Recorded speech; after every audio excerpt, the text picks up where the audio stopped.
అరే అరే లక్ష్మి నీకు ఓకే చెప్పిందంట. ఎలారా, ఎలా ప్రపోజ్ చేసావురా? మా ఏరియాలో అందరూ ప్రపోజ్ చేశారా, కానీ ఎవరికి ఓకే చెప్పలే. నీకు ఒక్కడికే ఓకే చెప్పిందిరా. బండి దొబ్బుతుంది. ఏమైనా గోల్డ్ రింగ్ ఇచ్చావా, లేకపోతే నా ప్లాట్ ఏదైనా రాసి ఇచ్చావా? చెప్పురా ఎలారా? అసలు ఏం జరిగిందంటే లస్సీ, నీకు పువ్వు ఇచ్చి ప్రపోజ్ చేసే వాళ్ళని చూసాం, బంగారం ఇచ్చి బంగారం అని పిలిచే వాళ్ళని చూసాం, కానీ నువ్వు నా లైఫ్లో చాలా రేర్. అందుకే నీకోసం ఇదిగో ఇసుక సాక్షిగా చెప్తున్నా, నువ్వే నా ఇష్క్. I love you.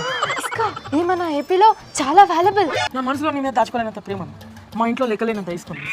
ఓ అదేనా? అంటే మా డాడీ వైసీపీ లీడర్. వైసీపీ కన్నులో ఇసుక మాఫీ జరిగేటప్పుడు రోజు ఇంత కట్టుకొని వచ్చేవాడు. అలా 5 సంవత్సరాల నుండి 2 రూములు నింపేశాడు. మనదే అదంతా. పదా వెళ్దామా? ఈ క్షణం వస్తా. నీకేమైనా ప్రాబ్లమా? ఓ స్వీట్. స్వీట్ కాదు, ఓన్లీ శాండ్. వైసీపీ వాళ్ళం కదా, చాలా ఉంది దాచామంది. దా. నీది ఇసుక ప్రేమ కాదా, ఇసుక ప్రేమ? ఎలారా? జై జగన్ మామ.